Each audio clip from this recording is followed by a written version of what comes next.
Evangelho de Jesus, segundo escreveu Lucas, capítulo 18. E contou-lhes também uma parábola sobre o dever de orar sempre e nunca desfalecer. Dizendo, havia numa cidade um certo juiz que nem a Deus temia, nem respeitava homem algum. Havia também naquela mesma cidade uma certa viúva, e ia ter com ele, dizendo, faze-me justiça contra o meu adversário. E por algum tempo não quis, mas depois disse consigo, ainda que não temo a Deus, nem respeito os homens, todavia como esta viúva me molesta, hei de fazer-lhe justiça, para que enfim não volte e me importune muito. E disse o Senhor, ouvi o que diz o injusto juiz, e Deus não fará justiça aos seus escolhidos, que clamam a ele de dia e de noite, ainda que tardio para com eles? Digo-vos que depressa lhes fará justiça. Quando porém vier o Filho do Homem, porventura achará fé na terra? Você dá um amém por essa palavra? Consegue levantar uma das suas mãos agora, o mais alto que você puder, e vamos orar juntos? Senhor, eu quero glorificar o teu nome, porque esta é a tua palavra. Ela permanece no céu, mas é revelada à tua igreja pelas escrituras. E a minha oração é para que o Senhor fale e não te cales nesta noite. Saca-me da tua aljava e acerta o teu alvo, e que a tua palavra venha com poder esta noite. Oramos crendo no nome de Jesus, amém. Você consegue aplaudir ao Senhor pela sua palavra? Faça isso em nome de Jesus. Queridos, nós estamos diante de uma das parábolas contadas por Jesus. Jesus foi um grande contador de histórias. Histórias costumam marcar positivamente a nossa vida, nos remetem aos cenários, nos fazem olhar com ousadia para experiências que não vivemos, mas que são relatadas e nos encorajam a viver as nossas próprias experiências. Jesus utilizou-se de parábolas algumas vezes, e todas as vezes que Jesus utilizou-se de parábolas, ele também utilizou-se de elementos presentes naquela cultura. Alguns desses elementos não estão presentes mais na nossa cultura, o que implica em lermos as parábolas com bastante atenção para não perdermos nenhum detalhe. Quando estudamos sobre as parábolas de Jesus, somos orientados a não olhar a parábola como uma história a ser examinada pedacinho a pedacinho, palavra a palavra, frase a frase, mas tal como uma fábula, e agora eu estou falando apenas da linguagem literária e não da questão de veracidade ou não, mas tal como uma fábula, a ideia é fazermos a seguinte pergunta: qual é a moral dessa história? Qual é a máxima dessa história? Qual é o principal ensinamento que essa história quer trazer? Então, a princípio, quando lemos uma parábola de Jesus, esta deve ser a pergunta, esta deve ser a inquietação e esta deve ser a busca. O que Jesus, no conjunto dessas ideias, quis afirmar? Para antever-me nisso, eu já quero lhe dizer que aqui em Lucas capítulo de número 18, a temática, a moral é a perseverança na oração. Mas olhe para cá e vê se você é capaz de aceitar o desafio que proponho para esta noite. Olhar Lucas 18 e extrairmos a máxima, a moral, examinarmos no texto o que Jesus quis dizer como verdade principal, é sem dúvida de grande valor. Mas pegarmos todo o restante desta parábola e jogarmos fora, seria no mínimo um desperdício. Por que um desperdício? Porque quem está contando a história é Jesus. Do peixe de Jesus, eu como até a espinha se colocar na panela de pressão. Porque de Jesus não escapa nada, gente. De Jesus, qualquer história é impactante, é incrível e cheia de lições. Eu tenho um pensamento sobre as parábolas de Jesus e ele é pessoal.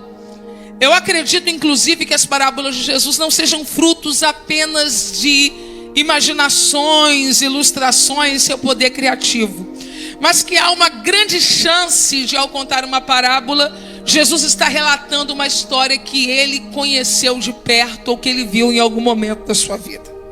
Eu tenho 39 anos de idade e tenho muitas histórias. Quem tem um tempo de vida na fé, quem cresceu no lar evangélico, quem foi criança na igreja, nosso pai, tem muita história. E às vezes parece que a gente viveu mais do que isso, não é? Quando começa a contar as histórias. Agora você imagina a gama de histórias que Jesus não tem para contar em seu acervo. Eu não vejo a menor necessidade dele criar uma história. Na minha opinião pessoal, Jesus contava das coisas que ouviu e que viveu ao longo de sua vida. Mas isso é apenas a minha opinião pessoal. Olhe para o texto, Lucas capítulo 18, e vamos caminhar com Jesus. O texto diz assim: e contou-lhes também. E contou-lhes também, porque no capítulo de número 17, Jesus já havia iniciado o assunto.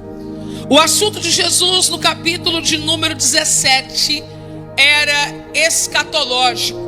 No capítulo de número 17, Jesus estava falando sobre a doutrina das últimas coisas. No capítulo 17, Jesus estava dizendo que haveria um tempo de catástrofes. No capítulo de número 17, Jesus estava dizendo que haveria um período em que o clima ia ficar pesado e as pessoas iam perceber que estava muito próximo de acontecimentos excepcionais.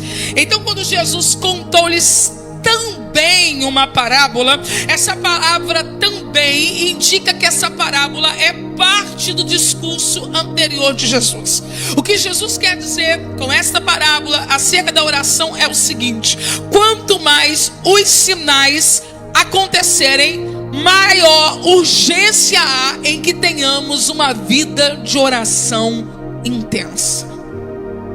Eu vou repetir: quanto mais os sinais da vinda de Jesus se manifestarem, maior a necessidade de termos uma vida de oração intensa. Eu vou fazer uma pergunta e eu quero que você seja sincero. E eu não estou falando da greve dos caminhoneiros, da falta de combustível, porque eu acho que tem crente que a ficha só caiu quando tentou abastecer.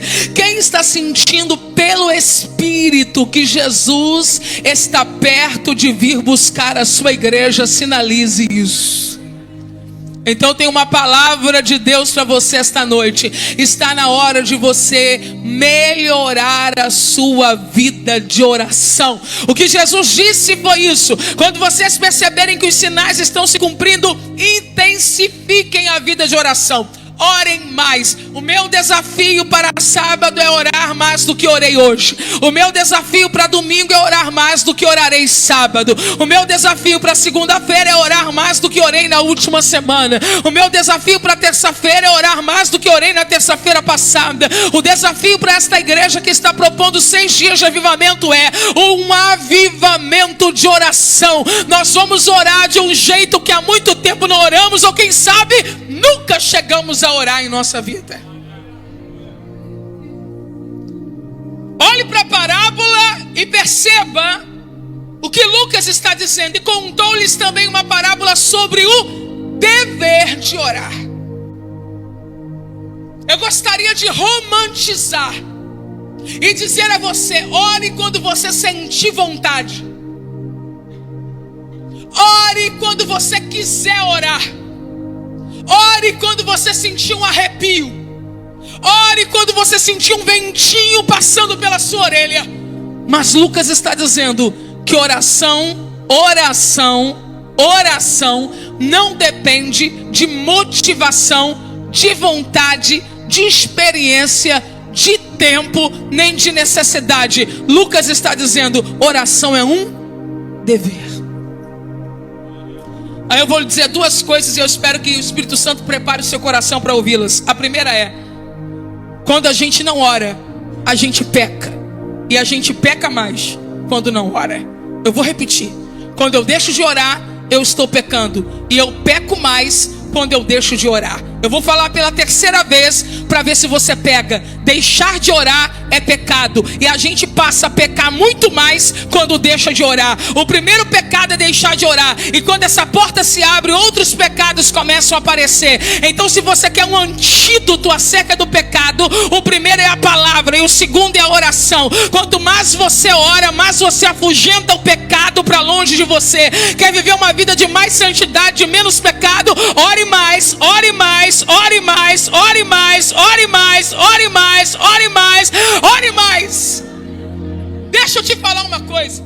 A oração deixa você sem graça para pecar. Você acabou de fazer aquela oração em casa, saiu, deu uma topada. Você fala, se eu não tivesse orado. Você está naquele propósito de oração, todo dia, meio-dia eu vou orar, e uma hora vem um para te atentar no seu setor de trabalho. Você olha para ele, não diz nada, e na sua mente você fala, tua sorte é que eu estou orando. Quantas coisas nós desejamos falar e fazer, e não falamos e não fizemos, porque eu pensei, eu estou orando, e oração não combina com precipitação, e oração não combina com ira, e oração não combina com maledicência. A sorte de algumas pessoas que tentam atribular a nossa vida é que a gente está orando, e a oração me deixa sem graça para pecar. Posso entregar uma palavra de Deus para você nessa sexta-feira?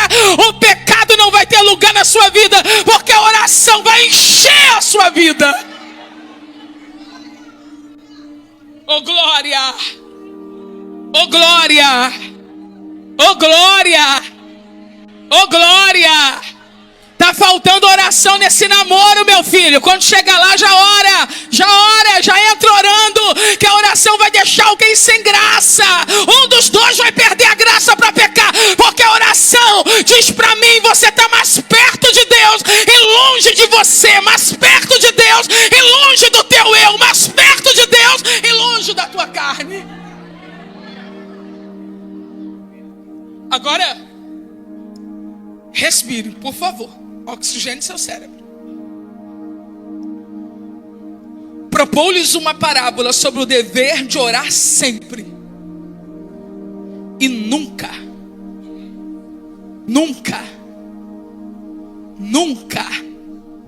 desfalecer. Eu disse para você que orar é um dever e quem não ora está pecando. Eu vim lhe dizer uma segunda coisa para você sair daqui de cabeça erguida. Você está proibido de desfalecer. Eu sei que tem gente que chegou molinha hoje aqui. Eu sei que tem gente que chegou aqui dizendo, não dá mais. Olhe para esse crente que está do seu lado, brigue com ele, diga para ele, você está proibido de desfalecer. Oh glória, oh glória, oh glória. Desfalecimento não combina com crente. Desistência não combina com crente. Desânimo não combina com crente. Helena, eu não vou cansar. Vai cansar, mas não vai desfalecer. Perseverança não é opcional. Perseverança é mandamento. Eu não desfaleço porque Jesus disse não desfaleça. Eu não paro porque Ele me disse não pare. Eu vou dar a volta por cima porque Ele disse você tem o dever de não desfalecer. Levante sua mão porque eu vou liberar uma palavra de Deus para você esta noite. Viva a altura de quem vive dentro de você. Vou repetir. Viva a altura de quem vive dentro de você. Eu vou repetir. Viva a altura de quem vive dentro de você. Eu estou proibida de desfalecer porque o Espírito Santo grita para mim de manhã. Vai. De tarde ele grita. Vai. De noite ele grita. Vai. E quando eu digo para ele não está dando, ele diz tá. Vai!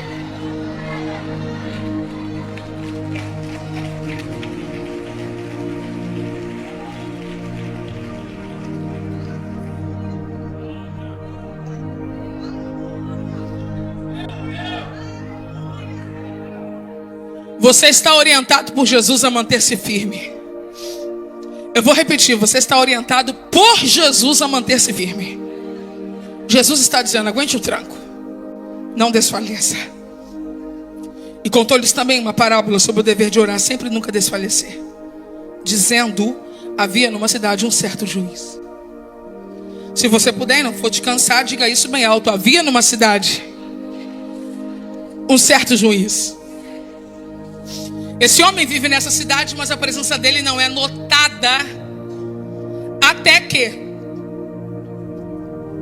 haja uma necessidade.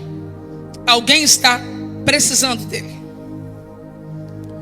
Um dia, mais cedo ou mais tarde, nós descobriremos a existência de certos tipos de personalidades que possivelmente nunca descobriríamos se não precisássemos delas. Eu vou repetir. Em algum momento da nossa vida, descobriremos certas personalidades que nunca descobriríamos se não precisássemos delas. Aí eu simplifico dizendo que nós só vamos conhecer de fato alguém amplamente e completamente quando precisarmos desta pessoa. Mas como eu não gostaria que você pensasse em ninguém agora, tipo a sua prima, sua cunhada, sua nora, sua vizinha, o seu patrão, eu vou virar o espelho para a gente e vou dizer que as pessoas só conhecerão de fato quem nós somos o dia em que elas precisarem de nós. Porque uma coisa eu sou com aqueles de quem eu preciso, e o meu desafio é ser a mesma pessoa com aqueles que precisam de mim. O juiz está lá e ninguém conhece, mas agora tem uma viúva e essa viúva precisa dele. E o texto diz que há na cidade um certo juiz que não teme a Deus, nem respeita os homens. Um ímpio, completamente ímpio.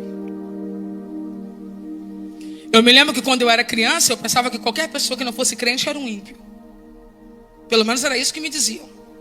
E um dia eu cheguei na escola e a menina me perguntou: você é crente? Eu disse: eu sou, mas você é ímpia.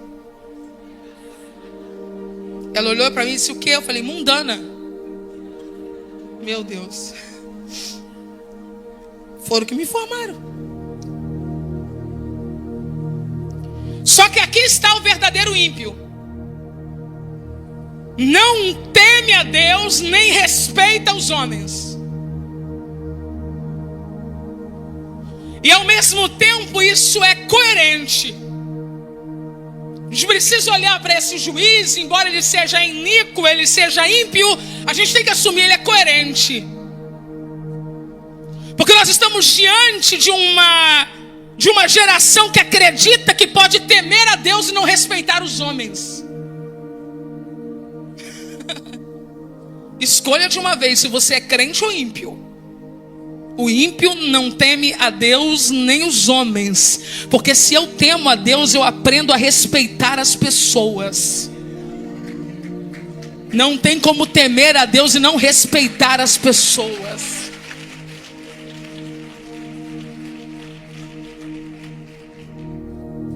Quando ele é alguém que não teme a Deus nem respeita as pessoas, ele é alguém que não se preocupa nem com a consciência e nem com a reputação. Consciência para quê? Deus não quero saber dele, eu não o temo. Reputação para quê? Se o que as pessoas pensam não me atinge, eu também não as respeito. Isso é normal? Comum. Mas tem um agravante. Qual é o agravante? Ele é o quê? Juiz. Talvez haja aqui entre nós algum jurista, e eu quero ousar afirmar que a função que ele ocupa não combina com o caráter que ele tem. Porque como nós podemos esperar de um magistrado que ele não respeite as pessoas? Eu acredito que é um atributo importante e inegociável que um magistrado tenha respeito pela figura humana. Aí eu olho para esse texto e eu penso: o grande problema não é uma pessoa que não teme a Deus nem respeita os homens, porque isso é comum. O problema é que ele não tem nem em gotas o que ele deveria ter em plenitude. E o que isso tem a ver comigo ou com você, Helena? Deus está dizendo que as minhas qualidades devem ter a cara do chamado que eu recebi para executar. Você não entendeu, mas eu te ajudo. Cantores que ao invés de adorar, se adoram. Pregadores que ao invés de pregar, se expõem. Pastores que ao invés de apacentar, se apacentam. Crentes que ao invés de cooperar com a igreja, criticam. Deus está dizendo: você não combina com o lugar que eu te dei. Você precisa rever as suas qualidades, para que as suas qualidades combinem com a cadeira de honra que eu coloquei em você.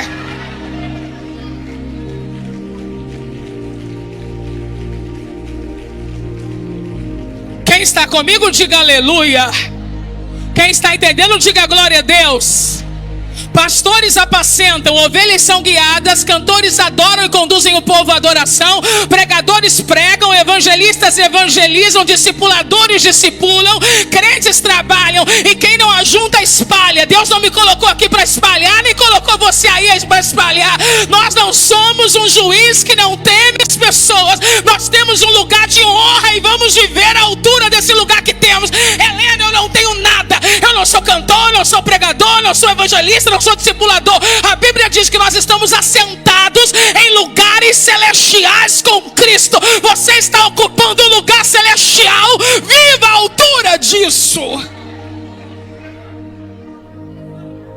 Havia também naquela mesma cidade, coisa linda, gente.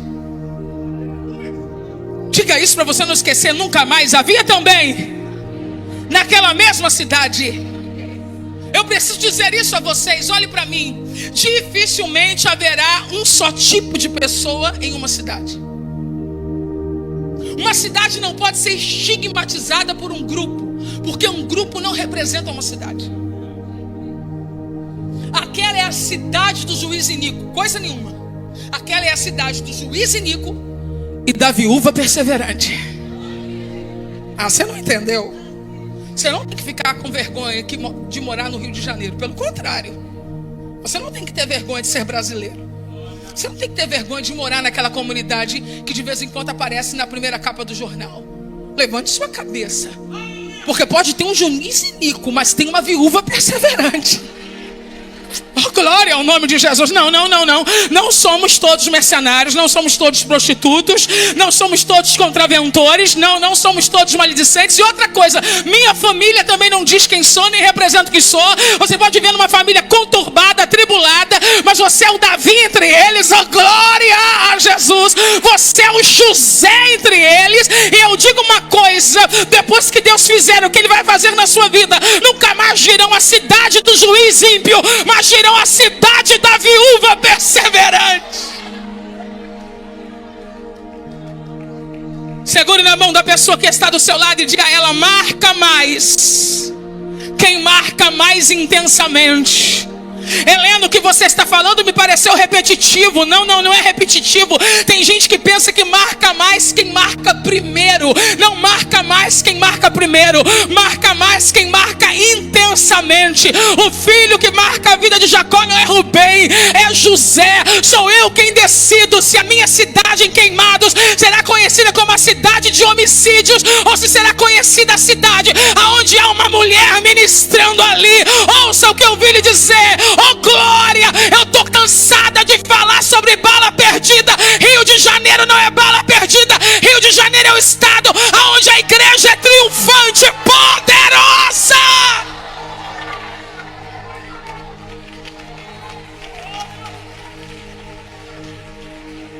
Aponte para alguém que você conhece o nome, grita o nome dessa pessoa, diz: fulano, você vai marcar essa cidade.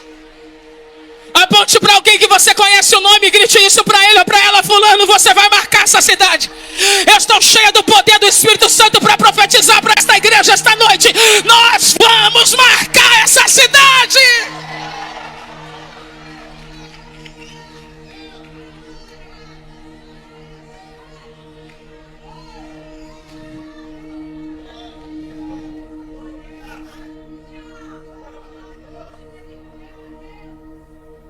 Tá feia a coisa lá no Rio, né?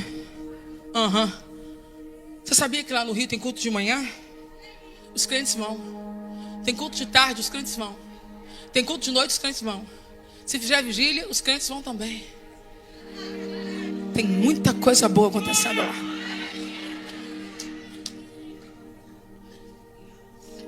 Um certo juiz e uma história enigmática de contrastes. Quem é o contraste? É o juiz, a viúva.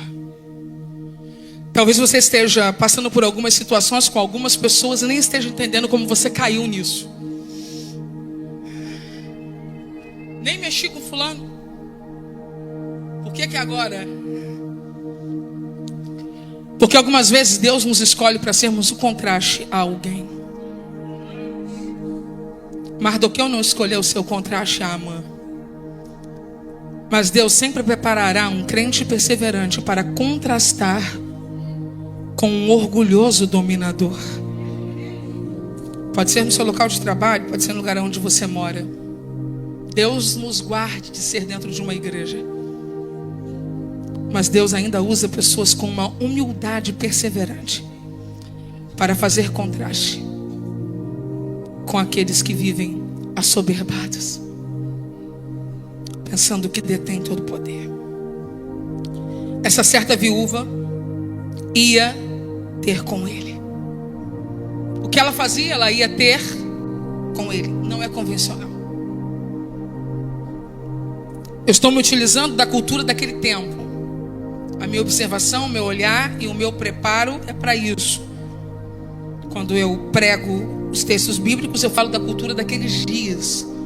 Eu não tenho informação sobre como se dão as coisas amplamente nos dias que vivemos em todos os setores. Mas eu sei que nos dias que vivemos em nosso sistema judiciário, uma pessoa não pode bater à sala de um juiz e se apresentar para questionar coisas sem que tenha sido convidado, requerido. Dentro dessa cultura, também não é normal que essa mulher saia de casa e vá até o juiz. Mas ela decidiu não se prender às formalidades da lei. Ela colocou em sua cabeça o seguinte: eu descobri aonde ele mora, então eu vou, por minha conta, assumir um caminho alternativo para não desistir daquilo que eu quero. Eu repito, existem pessoas esperando caminhos convencionais, querem até um tapete vermelho. Deus está dizendo: eu vou colocar um caminho alternativo diante de você, mas esse caminho vai te conduzir à vitória. Quando eu falo alternativo, eu não falo ilegal. Quando eu falo alternativo, eu falo excepcional, inacreditável, impensável. Você vai se envolver com coisas e fazer coisas que você nunca pensou que seria capaz de fazer na vida. Mas Deus está dizendo: no final é vitória. Eu sei que você não entendeu, mas o exemplo vai te ajudar. Davi havia reinado sobre Hebrom, agora ele está reinando sobre todo Israel. E ele deseja construir a sede do seu governo. E crente não gosta de nada fácil, crente só gosta de coisas difíceis. Ele olhou para uma terra chamada terra dos Jebus, terra dos Jebuseus. Ele disse: é lá que eu quero construir a minha sede. Olharam para ele e disseram: Davi, lá é impossível. Por que impossível? Porque é a terra dos Jebus, dos Jebuseus, eles são os donos da terra. Davi disse: eu vou entrar e vou construir Jerusalém lá. Aí os jebuseus mandaram um recado preconceituoso para Davi, dizendo assim: se você entrar aqui, até os coxos te expulsam. Como quem diz: aqui você nunca vai entrar. Davi olhou para a terra dos jebuseus e realmente não dava para passar pelos muros, eram altos. Davi olhou para a terra dos jebuseus, de fato não dava para enfrentar o exército que ficava à porta. Davi olhou para a terra dos jebuseus e não se podia pensar em espaço aéreo naqueles dias. Mas eu vou repetir: há sempre um caminho alternativo para quem decidiu: eu não vou desistir. O problema é que as pessoas querem chegar bonitas, arrumadas, com câmeras fotografando. Às vezes a gente vai chegar descabelado, vai chegar suado, vai chegar rasgado. Mas você vai chegar em nome de Jesus. Talvez você não chegue com as unhas feitas, chegue com as unhas quebradas, com calo na mão, mas você vai chegar em nome de Jesus. Talvez você não chegue aplaudido, talvez você chegue vaiado, porque a inveja vai fazer quem deveria te aplaudir te vaiar. Mas você vai chegar em nome de Jesus. Davi olhou e disse: pelo muro não dá, pela porta não dá, por cima não dá, um canal subterrâneo. Se você tem um mapa da Jerusalém antiga, no finalzinho da sua Bíblia tem um mapa que vai indicar que tem um canal subterrâneo. Se fosse nos dias de hoje, seria uma manilha. Conhece uma manilha? Davi descobre que tem uma manilha, que essa manilha liga o interior da cidade ao exterior da cidade. Não dá para passar pela porta, não dá para passar pela frente, não dá para pular um muro, não dá. Mas ele descobriu um buraco, dá para passar pelo buraco. Só que no buraco não dá para passar em pé. No buraco só dá para passar de joelho dobrado. Aí eu vim te entregar uma palavra, nem que seja de gatinho, mas você vai passar, porque se correndo não dá, se andando não dá, se voando não dá, de joelho você entra. Ah, pelo amor de Deus. Segure na mão dessa pessoa e diga a ela: há um caminho alternativo e você vai chegar. Repita bem alto: certa mulher, certa viúva e certo juiz. Uma viúva nesse contexto aqui é uma desamparada. Não tem nada a ver com a viuvez dos nossos dias. Não. Viúvas e órfãos no Antigo Testamento e no Novo Testamento fazem apontamento para desamparo. Então nós temos uma desamparada e temos um magistrado. E na parábola eles aparecem em pé de igualdade. E a parábola é sobre oração. Só um jeito de um magistrado e um desamparado ficarem da mesma altura na oração. Talvez hajam aqui alguns magistrados e hajam aqui hoje alguns desamparados, mas a oração está nos colocando todos na mesma posição. Igreja é uma coisa fantástica, igreja é uma coisa fofa, igreja é uma coisa gostosa. Ninguém inventou uma coisa tão poderosa quanto Jesus inventou, que é a igreja. Aqui juízes, magistrados, advogados, professores, garis, zeladores, recepcionistas, médicos, enfermeiros, psicólogos, teólogos, balconistas, cantineiros, cozinheiros, donas de casa, quando dobram o joelho, ficam todos do mesmo tamanho.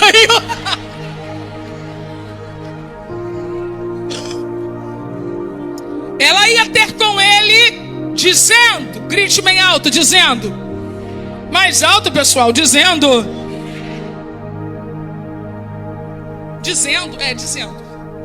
ela usava com ele a única arma que ela tinha. Qual era a sua arma? Suas insistentes palavras. Boa parte de nós não temos o poder de obrigar alguém a fazer a nossa vontade ou cumprir os nossos direcionamentos. Exceto uma outra profissão dá a esta pessoa esta capacidade de exercer o uso da força. Todos nós outros solicitamos coisas às pessoas e algumas vezes as pessoas cumprem e outras vezes não. Mas essa mulher tinha a sua arma, e a sua arma era as suas insistentes palavras. Queridos, nós temos a faculdade da fala. Os animais não a possuem, nós humanos a possuímos. O poder da argumentação, o poder do diálogo. Eu escrevi para eu não esquecer. É um pouquinho forte, mas você vai suportar. Não use desgraçadamente as suas palavras. As suas palavras são o único recurso de convencimento que você tem acerca de algumas situações na sua vida. Então não fale muito, não fale mal, não jogue palavra ao vento, não assine seu descrédito com as palavras que você diz não cumpre. Mas use o que você tem legitimamente, porque o que a sua força não conquista, Deus vai colocar virtudes nas suas palavras e elas conquistarão. Anote o que eu vou dizer na tábua do seu coração ou num cantinho qualquer que você tenha disponível. Pessoas vão dar testemunhos da sua palavra. Pessoas vão dizer: eu não queria fazer, mas quando você começou a conversar comigo, eu não sei, saiu alguma coisa de você e me convenceu. Alguém vai dizer: eu até pensei em agir de outra maneira, mas enquanto você falava, eu fui sentindo uma paz. O Espírito Santo está dizendo: eu estou colocando poder nas suas palavras. Eu não quero ser polêmica, mas eu não tenho a ideia teológica de que a palavra por si só seja poderosa. Mas eu entendo que a palavra, quando ela vem acompanhada da graça divina, ela tem poder para transformar situações. Você tem um juiz iníquo ínico dentro de casa, uma porta de madeira na sua frente, mas o Senhor me faz entender esta noite que esse juiz iníquo vai ser tocado e essa porta de madeira vai se abrir, porque Deus vai enxertar poder nas palavras da sua boca.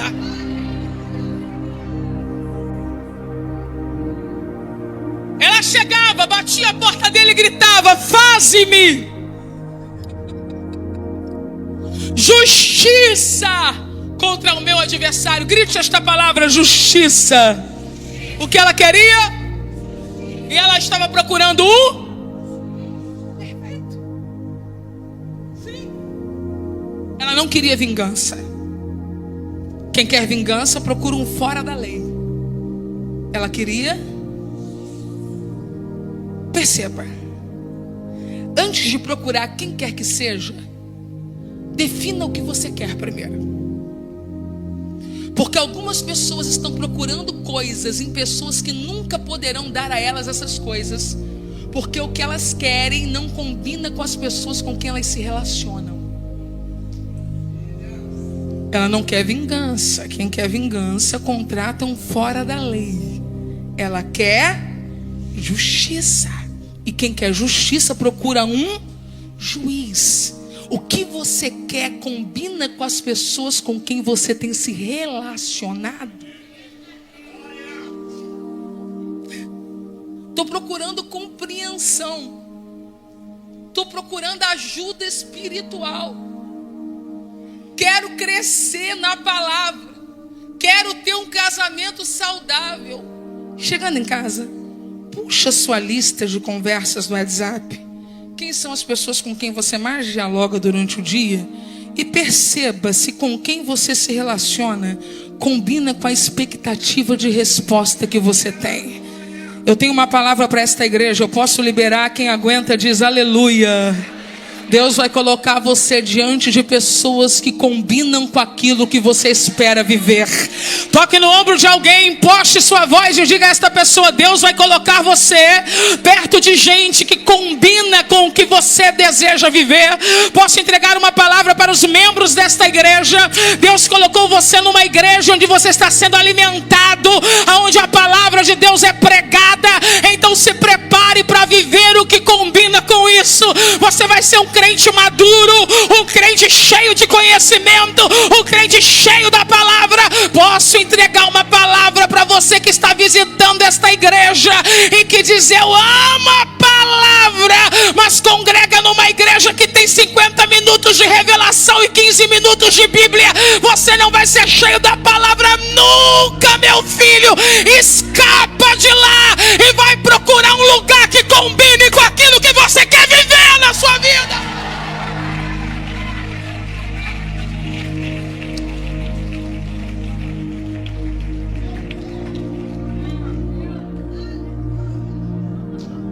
E por algum tempo não quis atendê-la.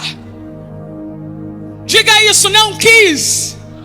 Olhe para mim, porque isso é libertador. Enquanto eu estiver descorrendo neste tópico, cadeias emocionais vão ser quebradas aqui esta noite. Diga bem alto: não quis. Eu tenho que encarar isso, pastores. Encarar isso, que isso é uma verdade dura. Dura. Jesus não fantasiou. Simples assim, ele não quis. Possivelmente esteja na hora de pararmos de fantasiarmos algumas coisas acerca de algumas pessoas. Sabe por que ele não atendeu a viúva? Porque ele não quis. Isso é libertador. Ele está sendo apenas o que ele é. Isso quebra a culpa. O que eu fiz para merecer isso? Nada. Isso quebra o vitimismo. Me escolheu para me maltratar? Não, ele não escolheu nada. Ele não teme a Deus nem os homens. Ele está sendo só o que ele é. É duro. Porque quando alguém não quer ser meu amigo, eu não sei porquê, a gente fica assim: onde eu errei? Quando alguém trai a gente. Ai, será que eu falei o que eu não deveria ter falado? Não foi Elias quem produziu Jezabel. Jezabel estava sendo apenas miseravelmente o que ela já era. Tanto não foi Elias que produziu Jezabel, que Nabote, ela nem sabia quem era e ela usou da mesma malignidade. Eu não sou responsável pelo que fazem comigo e não posso assumir essa responsabilidade. Tem gente que não vai me amar, não vai me ajudar, não vai caminhar comigo. Tem gente que vai sair de casa, tem gente que vai assumir um divórcio por mais que você ore. Tem gente que já foi infiel 3 vezes e vai ser infiel a 4ª, e você não pode perguntar onde você errou, porque a pessoa está sendo apenas desgraçadamente o que sempre foi. Chocou, né? Mas abriu assim a corrente, enquanto eu falava. Ele não fez porque ele não quis. Mas um dia ele disse consigo: ele não era justo, ele não era perfeito, mas atendendo a sua simples condição humana, ele foi capaz de mudar de opinião. Olhe para mim. Ele não se converteu. Ele não foi batizado. Ele não passou a temer a Deus. Ele não passou a respeitar as pessoas. Mas um dia ele decidiu: essa chata fica aí me chamando, vou mudar de opinião. Pessoas mudam. Desarma. Não. Muda não. Mudar é uma condição inerente ao ser humano. Ele está apenas sendo humano. Olhe para mim, você está exatamente como esteve há 10 anos atrás. Você pensa exatamente como pensava há 5 anos atrás. Deixa eu melhorar a minha pergunta. Você repetiria alguns erros cometidos há 1 ano atrás? Se você mudou, por que as pessoas não têm o direito de mudar? Inclusive eu não posso cobrar de alguém o que ela disse há 15 anos atrás, porque há 15 anos atrás eu também disse coisas que eu não diria hoje, porque a gente melhora. Olha para a pessoa que está do seu lado e diga a ela: você está melhorando. Aleluia, oh, coisa boa. Esse crente está até sorriu, ficou feliz. Toca no ombro dele e repete isso para ele: você está melhorando a cada dia. Então quando alguém vier lhe questionar: mas há 10 anos atrás você disse isso, mas há 5 anos atrás você disse isso, mas há 15 anos você disse isso, olhe no olho de quem lhe questionar e diga a ela: graças a Deus eu me dei a oportunidade de ser transformado a cada dia. Deixa eu lhe entregar uma palavra esta noite: se prepare para mudar e para ver pessoas mudarem ao teu lado, porque um tempo de mudança vai chegar nos relacionamentos que você vive.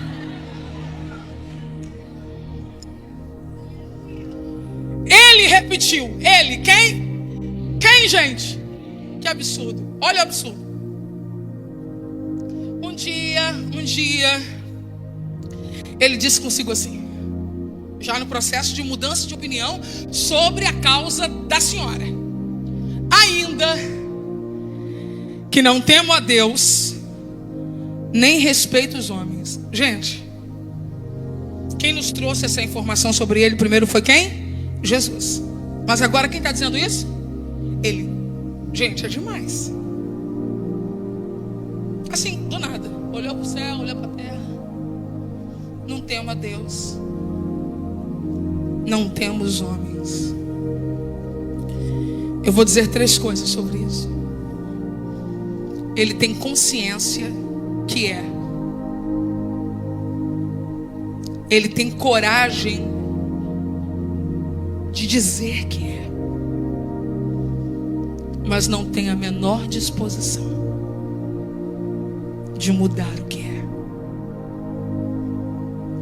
Matthew Henry, sobre esta colocação afirma que é triste quando o homem sabe o quanto é mau e não faz nada para mudar. Talvez essas 3 frases que eu disse não tenha lhe feito nem cócegas. E você tenha pensado, isso não combina comigo. Isso se simplifica numa expressão que você usa muitas vezes.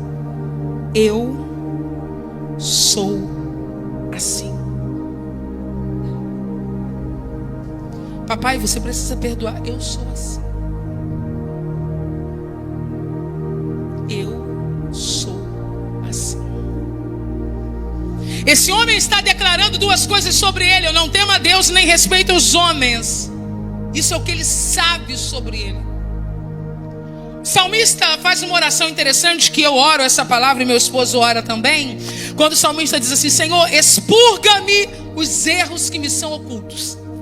Porque tem coisas que existem na gente que a gente não sabe que tem. A gente precisa orar para sair da gente. Mas o nosso grande problema não é descobrir erros que não conhecemos. O nosso grande desafio é tratar aqueles que nós já conhecemos. Queridos, até pelo meu ofício e pela minha formação acadêmica, eu sou uma pessoa que aprovo, incentivo e participo de simpósios, seminários, conferências. Mas deixa eu lhe dizer uma coisa: o que você está precisando não é apenas de informação, é de decisão. Porque quem participa de simpósio, seminário, conferência, mas não muda, é apenas um transgressor bem informado. E eu não quero ser uma transgressora bem informada. O pouco que eu sei, o pouco que você sabe, já é o suficiente para a gente levantar as 2 mãos esta noite e dizer bem alto: Jesus, eu quero ser transformado. Vou te dar outra chance, hein? O pouco que eu sei, o pouco que você sabe, ou muito que a gente sabe, já é suficiente para a gente levantar as 2 mãos e dizer bem alto: Jesus, eu quero ser transformado. Eu me recuso a ser uma transgressora bem informada. Eu quero ser uma pessoa transformada. Eu vou dizer a segunda vez: eu me recuso a ser uma transgressora bem informada. Curso de perdão, curso de cura interior, curso de avivamento, curso de autoridade espiritual, curso de finanças, e não muda nada. Transgressores bem informados. Nós queremos ser pecadores transformados. Ah, essa igreja é boa mesmo, gente, para aplaudir uma hora dessa.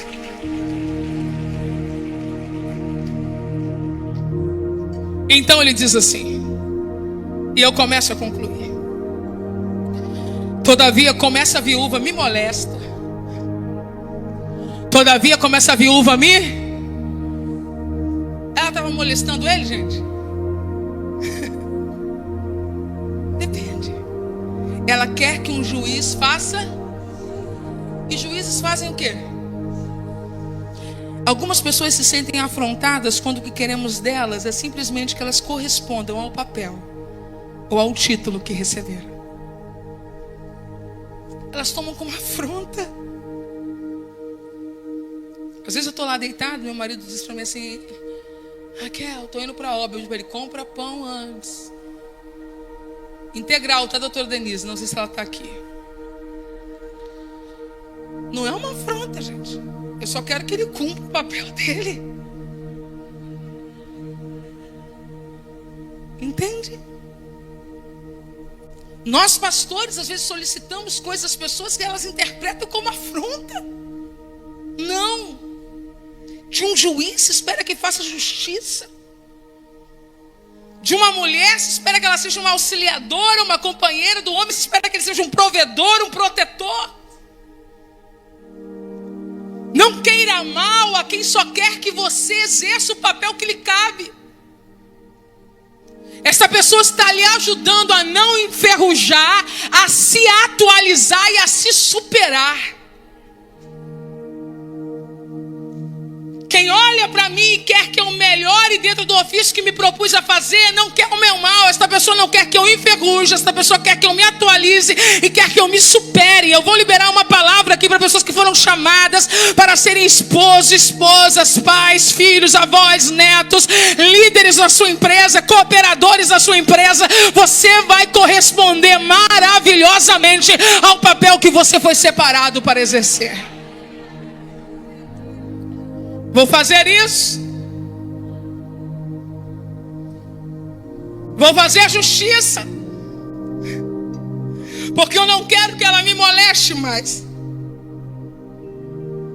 A palavra molestar aqui é a mesma palavra usada para importunar, que é a mesma palavra usada pelo apóstolo Paulo acerca dos golpes que ele recebia em seu corpo por causa do evangelho. E a parábola é uma parábola sobre a oração. Toda vez que você ora, você está golpeando o que você chama de impossível para que a resposta salte diante dos seus olhos.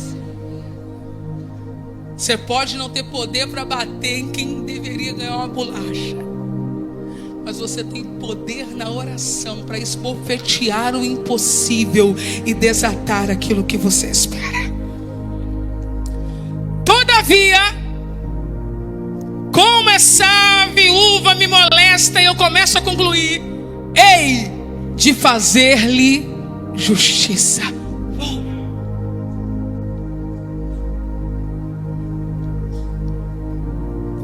Eu preciso lhe dizer duas coisas. O poder de fazer o bem estava nas mãos da pessoa errada, mas o poder de não desistir estava nas mãos dela. Está aqui. Você tem o poder de não desistir. Levante sua mão.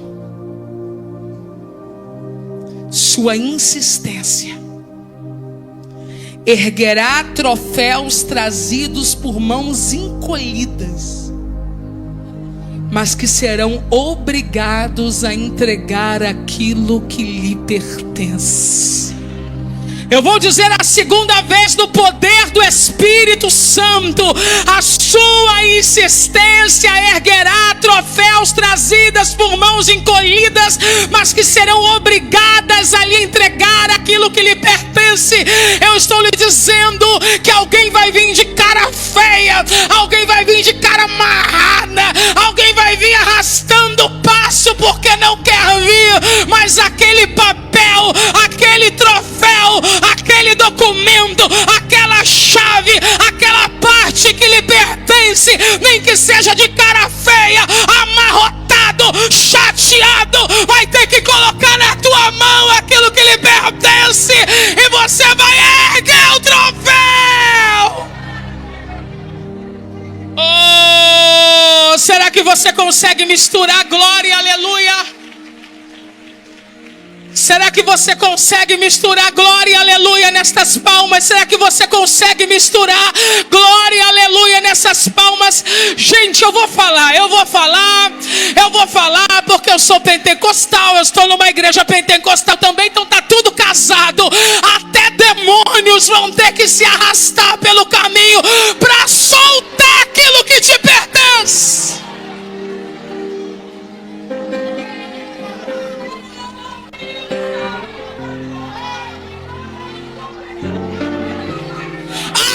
Demônios vão ter que se arrastar pelo caminho e entregar aquilo que te pertence.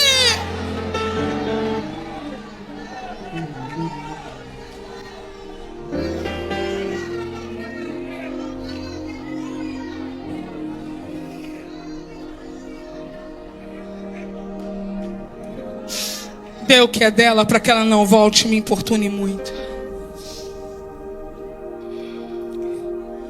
Que é dela, para que ela não volte e não me importune muito. Em meio a tanto absurdo, ele dá uma lição. Precisamos detectar quando alguém está começando a nos oferecer problemas e considerar que isso pode se tornar um problema maior ainda. Dê logo. que é dela. Ele não vai fazer por respeito a ela, mas por aversão a ela. Deus não.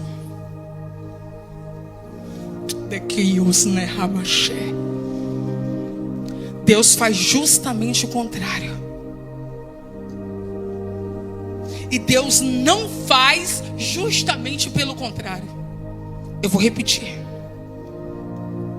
Deus vai te dar, porque Ele quer você perto dEle.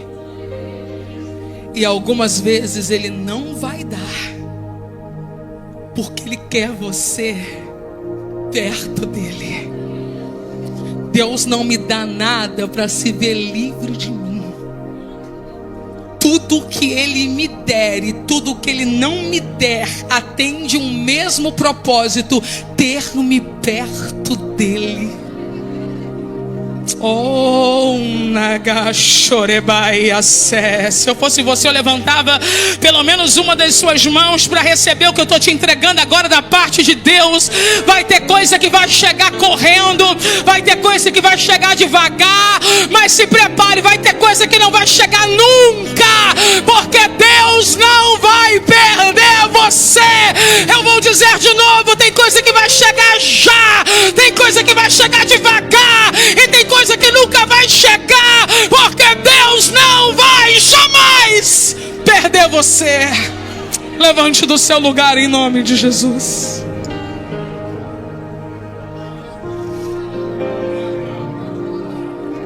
Disse o Senhor: ouvi o que diz um justo juiz. E Deus não fará justiça aos seus escolhidos que clamam a Ele de dia e de noite, ainda que tardio para com eles. Jesus está dizendo: ela prevaleceu pela insistência. Ela prevaleceu pela insistência. Vocês prevalecerão pela eleição.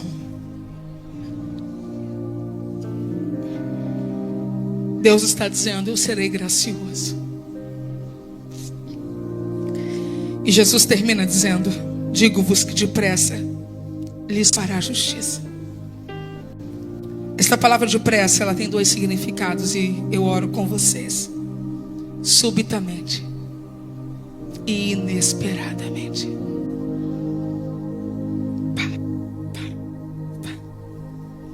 Continue batendo, porque o que você espera vai chegar subitamente e inesperadamente.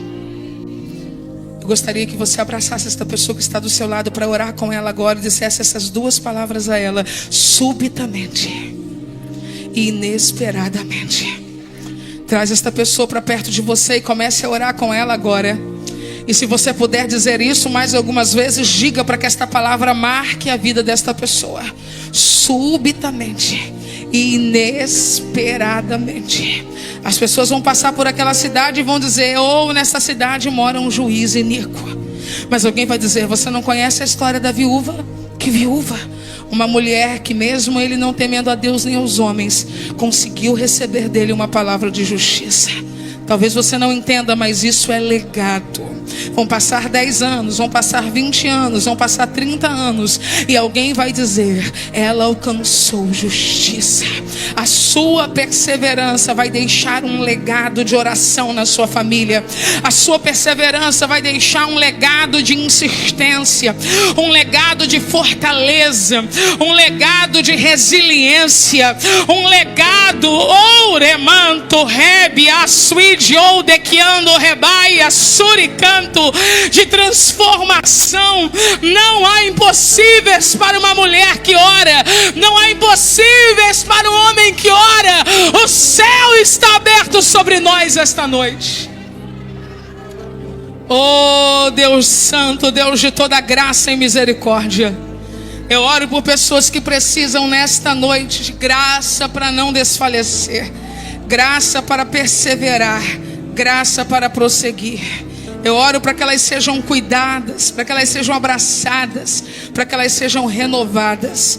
Eu oro para que as situações sejam transformadas e elas possam receber os troféus. Nós oramos e cremos no nome daquele que vive, no nome de Jesus. Olhe para cá, eu tenho um convite especial a fazer a você. Deus está aqui. Está sentindo o perfume dele? É só cheirar esse irmão que está aí do seu lado. Nós somos o bom perfume de Cristo.